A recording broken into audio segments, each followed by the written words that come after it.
Aman ya, jangan apa ya.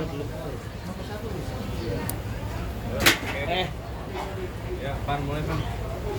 Yuk. Yuk, Mas Ari sikat. Ya, Kak Bella sebelumnya turut berduka cita meninggalnya sang ibunda. Mungkin boleh diceritain sedikit Kak Bella kalau boleh tahu kronologinya yang menurut informasi yang Kak Bella dapat seperti apa sih?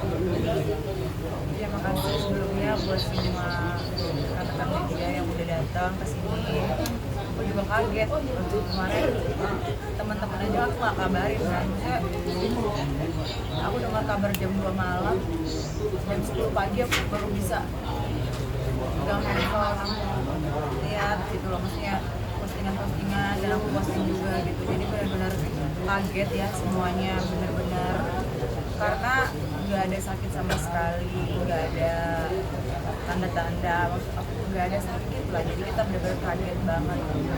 Jadi pada saat kejadian itu mama meninggal, saya lagi di pelosok banget gitu, namanya Desa Ilan.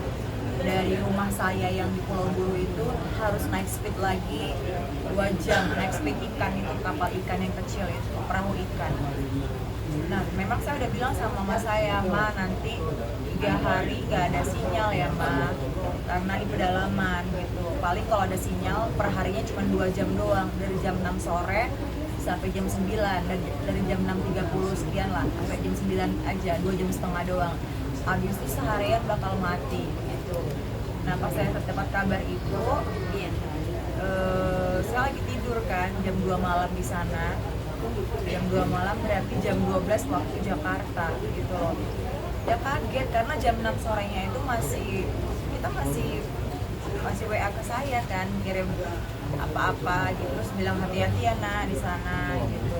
Makanya saya waktu dengar kabar itu antara percaya dan nggak percaya gitu. Maksudnya mama saya kan nggak sakit, kok bisa meninggal, ini kenapa gitu. Berarti bisa dikatakan Mbak Bella sendiri ketika berangkat dari rumah buat pergi ke tempat ke situ nggak ada kekhawatiran sama sekali Kekhawatiran nggak ada sama sekali karena mama saya nggak ada sakit, kecuali ya orang tuanya ada sakit. Misalnya kita masih ya sebagai anak bisa kayak siap-siap hati gitu ya, misalnya orang tua kita masuk rumah sakit, kita kayak ya Allah gitu, maksudnya kita kan udah siap-siap hati kita gitu loh. Ya Allah, kalau misalnya umur mamaku nanti pendek misalnya, ya Allah, atau udah kita minta maaf sama orang tua kita, atau kita sempat urus luka, ini nggak ada sama sekali sakit. Memang benar-benar Masya Allah banget. Wah, luar biasa, campur aduk saya.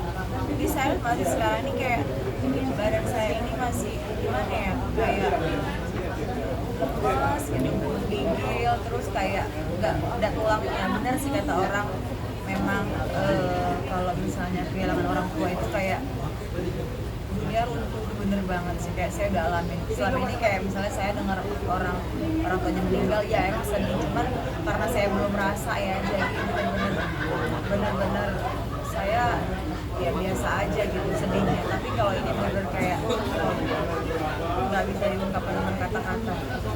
Terakhir komunikasi kapan sih dan ngomongin apa? 3 jam sebelum meninggal. Jadi kita terakhir komunikasi 3 jam sebelum meninggal dan ngomongin biasa aja kayak, nak, maaf ya ma, masih belum ada sinyal nih ma, mungkin besok kami baru pulang ke rumah kan di Merasa. Terus ya nak, hati-hati ya nak gitu. Terus gak ada pertanda apa-apa, tapi memang waktu saya mau berangkat saya kan pamit sama mama saya, pamit. Terus dia emang bilang kayak gini, nak, saya kan mau pindahan rumah ceritanya, dan barang-barang dari rumah lama itu saya nggak ada yang bawa gitu, nggak tahu mau dijual atau mau diapain atau mau dikasih orang, saya belum tahu lah ya. Saya kan tempat tidur saya kan banyak ya, tempat tidur yang gede-gede gitu. Nah, malahan dia minta kasur yang di bawah punya anak saya, karena anak saya yang Danilo itu dia nggak pernah tidur di atas, karena kan dia kalau tidur itu suka balik sana balik, sejak dari bayi dia selalu tidur di bawah gitu, di kasur gitu. Dia minta itu buat dia gitu. Nah, nanti kalau pindah itu kasur Danilo jangan dikasih siapa-siapa ya gitu. itu buat mama ya, katanya gitu. Terus saya nggak tahu itu maksudnya isyarat dari dia gitu. Dia minta kasur alas gitu. Padahal kalau dipikir, kenapa dia nggak minta tempat tidur yang besar-besar? Kan banyak di rumah sendiri, apakah gitu? Kenapa dia mintanya kasur yang di bawah gitu? Saya langsung flashback, ya berarti memang beliau memang sudah tahu ya gitu. Maksudnya udah ada isyarat mungkin ya gitu, makanya wallahu a'lam rasanya juga tahu gitu.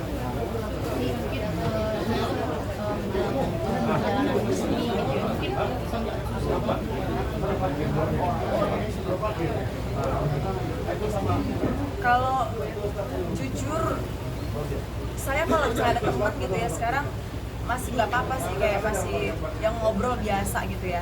Ini kan hari ketiga. Tapi kalau ya malam ketiga, besok hari ketiga. Tapi kalau sendirian di kamar jujur belum kuat sih gitu, maksudnya belum kuat banget gitu. Maksudnya belum kuat ya. Apa aja tuh kayak flashback, kangen gitu, maksudnya kangen ya. Masih ketemu gitu, masih ketemu apa, semua hal lah. Kita kayak otak kita nih kayak jalan terus, kayak memori itu terulang lagi apa aja. Jadi memang kalau saya ada sendirian, saya suruh suami saya betul pulang gitu. Aku masih belum kuat gitu kalau sendirian, jujur. Tapi kalau ada teman mungkin kita ngobrol, jadi kayak pikiran kita kan nggak berpikir banget gitu. Tadi ke makam gimana nih? Tadi ke makam gimana mungkin melihat makam Ini kan udah malam ketiga ya. Saya pikir tuh ya udah ya gitu. Maksudnya saya kan emang udah tahu gitu. Maksudnya udah ya udahlah ya udah malam ketiga. Tadi pas sampai, jangankan pas di makam, pas mau berangkat naik pesawat aja tuh kayak hati saya tuh kayak berat banget gitu, kayak gimana ya, bisa diungkapin kayak terus pas sampai pesawat di Jakarta tuh badan saya kayak lemes banget, kayak gimana kaki saya kayak malah ini dari malam ketiga. Nah itu belum maksudnya masih berasa gitu ya. Pas keluar bandara tuh perasaan saya udah nggak enak, udah gimana ya, campur aduk lah segala macam. Pas sampai di kuburan tadi tuh apa ya, langsung aduh nggak bisa diungkapin deh, pokoknya langsung kayak hati saya ini kayak oh gini rasanya ya, maksudnya saya nggak nyangka aja gitu. Maksudnya kemarin pergi ke Ambon itu, maksudnya saya pergi pulang saya udah nggak ada, mama saya udah nggak ada.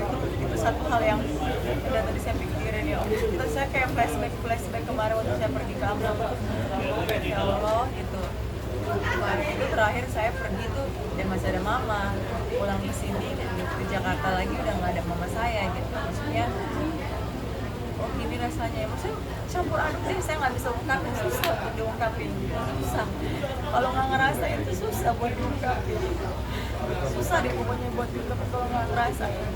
Kayak tadi dari saya nyampe ke kuburan, saya nggak bisa ngomong apa-apa, jadi saya ngomong di hati aja sih, maksudnya ngomong di hati saya gitu ya, ngomong di hati apa aja, makanya saya diam sampai mulut ini tuh udah nggak bisa, udah nggak bisa ngucap lagi, udah nggak bisa ngomong, udah nggak sanggup gitu loh.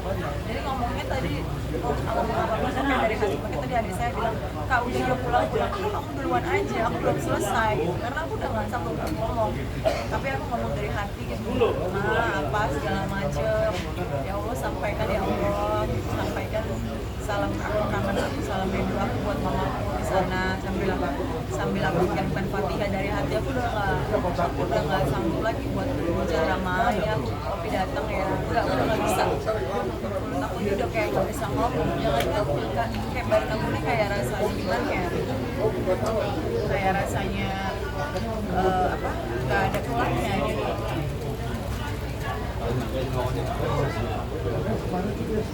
Nabila kan juga berdekatan dengan kelautan Nabila ya.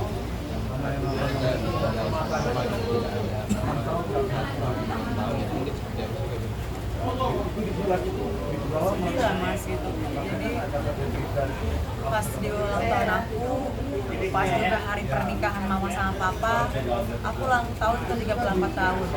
Pas di tanggal yang sama persis 5 Februari, mama sama papa aku tuh tanggal pernikahannya tuh 35 tahun, sedih banget. Kemarin sempet suami aku kayak kasih ya penghiburan lah ya, penghiburan. Tapi nggak bisa lah, maksudnya kalau aku bisa tuker, udah deh seumur hidup nggak apa-apa deh, nggak usah ngerayain ulang tahun lagi, tapi asalkan mamaku masih ada. Itu egoisnya aku, kadang-kadang ada timbul seperti itu. Cuman yang nggak bisa namanya takdir Allah, kita nggak bisa dahuluin ya, semuanya udah takdir Allah. Ya kita sebagai anak ya wajar sedih gitu, biarlah waktu yang bisa memperbaiki semuanya gitu. Orang ngomong sabar itu nggak masuk di aku, itu lewat aja karena orang nggak ngerasain gitu. Orang sabar, ikhlas, maksudnya nggak bisa gitu, maksudnya ya emang kita berusaha, cuman biarlah waktu yang menyembuhkan semuanya gitu. Karena kan jujur kangennya tuh karena memang aku nggak bisa lihat gitu ya, udahlah aku jauh, aku nggak bisa pulang, cuma bisa video call, sakit banget rasanya gitu. Cuman memang semua udah pada Allah ya. Mamaku meninggal di antara 2 kubah masjid yang aku naikin, Masya Allah. Jadi aku paginya naikin kubah masjid di desa Ilat. Itu desa 6 tahun udah nggak ada kubah. Orang sholat itu nggak ada kubah gitu. Malamnya jam 2 malam, itu masuk tanggal 4 berarti ya. Jam 2 malam waktu Ambon, mamaku aku udah kabar meninggal.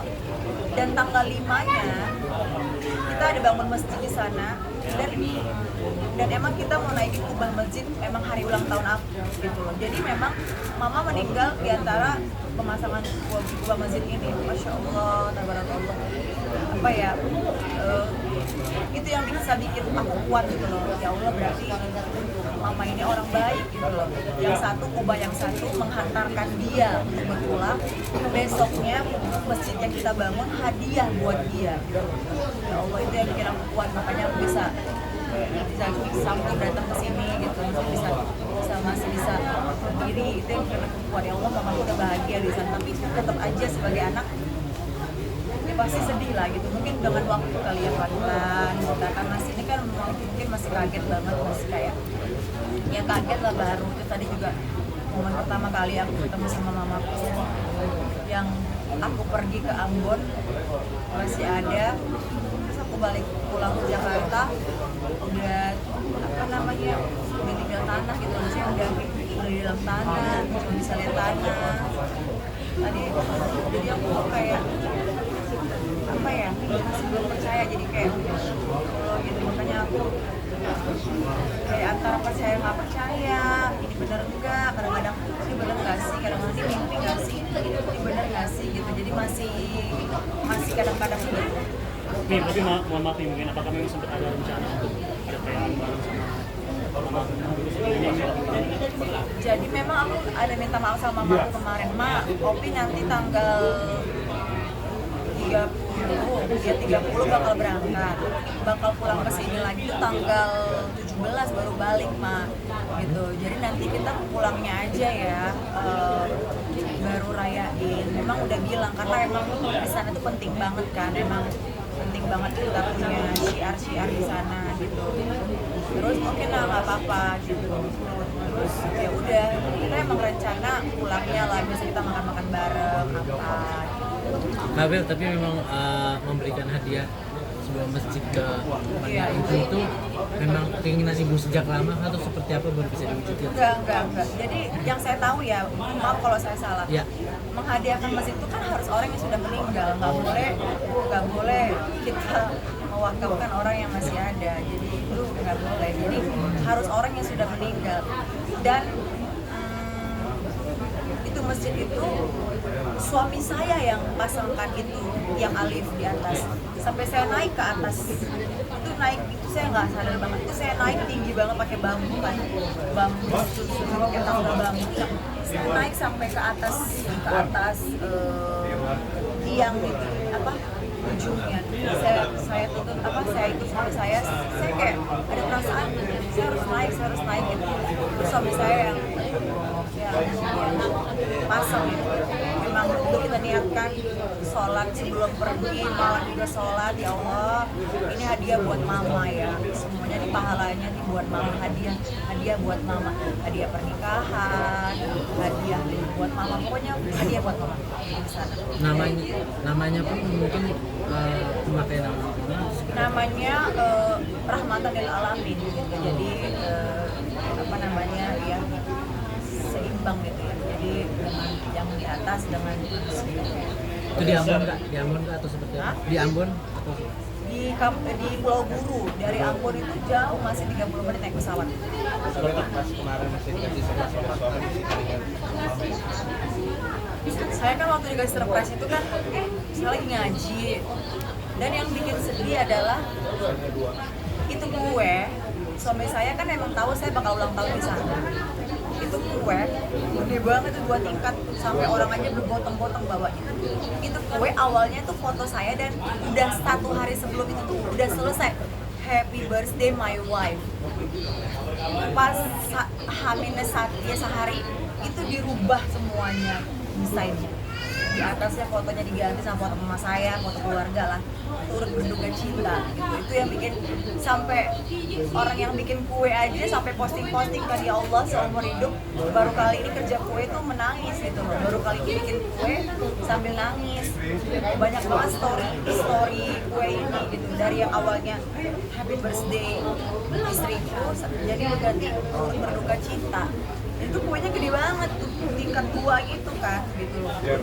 Wah luar biasa. Tapi ya mungkin suami saya ya berterima kasih juga sama suami saya, mungkin dia mau sedikit menghibur mungkin ya, maksudnya keluarga juga di sana mau menghibur juga gitu, menghibur mungkin biar supaya nggak terlalu sedih, biar supaya nggak terlalu kepikiran. Tapi mau apapun itu nggak bisa digantikan. Kayak suami saya kemarin dikasih saya hadiah ya, dia emang dia disiapin lama sih, ada gelang dia kasih saya, maksud saya seneng nggak, hati saya tuh kayak mau satu dunia dikasih ke saya pun kayak nggak ada artinya gitu loh, maksudnya nggak ada rasanya gitu. Maksudnya tentu ibu tuh paling penting. Saya tuh baru nyadari banget, maksudnya setelah kehilangan kayak gini tuh baru saya tahu banget gitu, baru saya tahu rasanya kehilangan seperti apa, rasanya rindu tapi kita nggak bisa bertanya-tanya di sana nih, mama gimana ya, maksudnya gimana ya, pokoknya campur aduk nih. Baru sekarang saya rasain gimana rasanya. Mbak menegaskan aja, berarti bisa dikatakan nggak ada firasat sama sekali ya soal Nggak ada firasat sama sekali. Nggak ada firasat.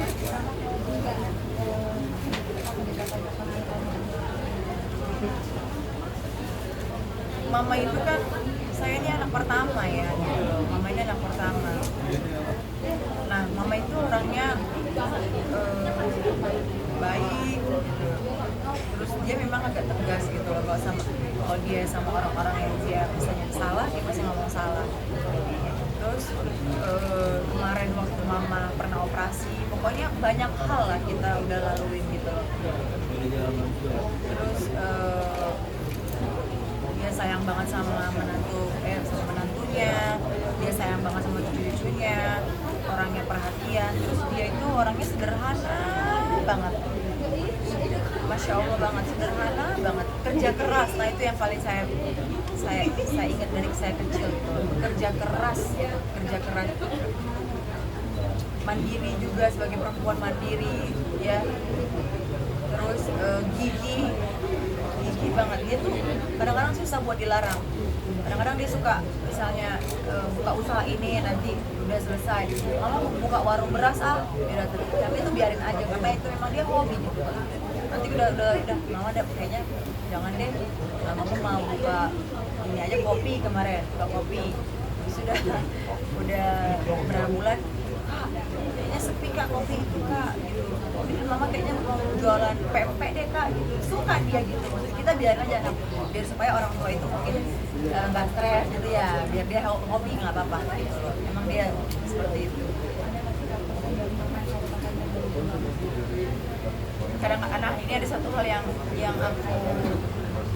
aku kadang-kadang sepelein ya. Kadang-kadang karena adik aku yang laki-laki itu memang agak sedikit apa ya, susah diatur, bukan susah diatur, agak sedikit ya namanya mungkin anak paling kecil, laki-laki pula terlalu dimanja, jadi mungkin memang sering ada perdebatan lah ya anak laki.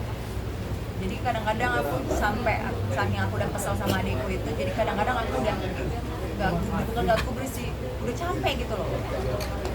Gitu kadang-kadang bikin kita tuh kayak, soalnya kan aku juga banyak kerja, tulang punggung juga, banyak tanggung jawab, karyawan di kantor, ada anak bayi. Jadi kadang-kadang aku kalau dia apa-apa tuh kadang-kadang ya udahlah gitu, kamu terserah deh, kamu diatur nggak mau. Dan dia tuh selalu ngomong gini, Kak, harus saling sayang ya, harus akur ya, kakak adik harus akur, harus sayang, kakak nanti kakak lihat adik-adik ya, sayangin adik-adik ya gitu. Nah adik yang dua kita akur emang gitu, tapi yang kecil ini memang agak sedikit ya, kadang-kadang akur, kadang-kadang enggak ya.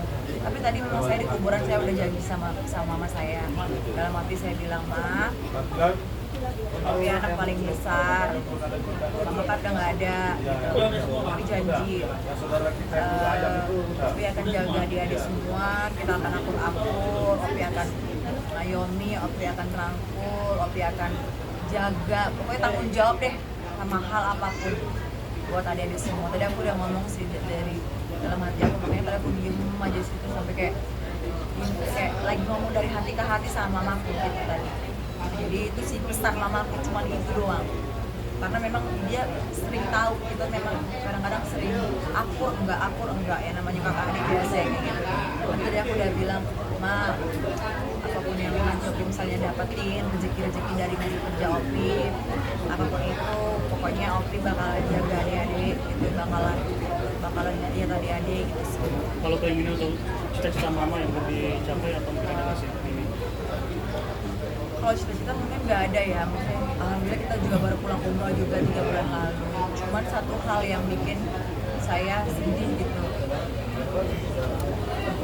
itu ada baju itu dia gantung di kamar. Dia bilang sama papa, Pa, nanti mama pakai ini ya, pelantikan menantunya, suami. Terus dia kemarin waktu saya mau kesini juga dia bilang, masih ada WA-nya sama saya. Nah, nanti mama datang sama papa ya pas pelantikan Dani kan suami Dani gitu. Mama udah siapin bajunya gitu. Jadi baju itu sekarang udah tergantung di situ. Terus ya Allah, mama pergi sih, maksudnya kan mama udah bilang akan datang gitu loh. Nah, mama pergi itu sih kayak aku nggak tahu deh harus ngomong gimana, maksudnya ya pokoknya mama ngomong kayak gitu, nggak tahu maksudnya apa gitu. Jadi dia udah siapin semuanya gitu. Ya, Bang. Ya, saya dari anak ya beserta keluarga mohon doanya buat semua yang hadir, mungkin yang nonton di rumah ya, doakan mama saya almarhumah Agustini, semoga husnul khotimah, pokoknya ditempatkan di tempat yang terbaik di sisi Allah, bahagia pokoknya. Dan insya Allah doain ya mama di sana, semoga kita bisa berkumpul lagi. Berkah cita, Ma.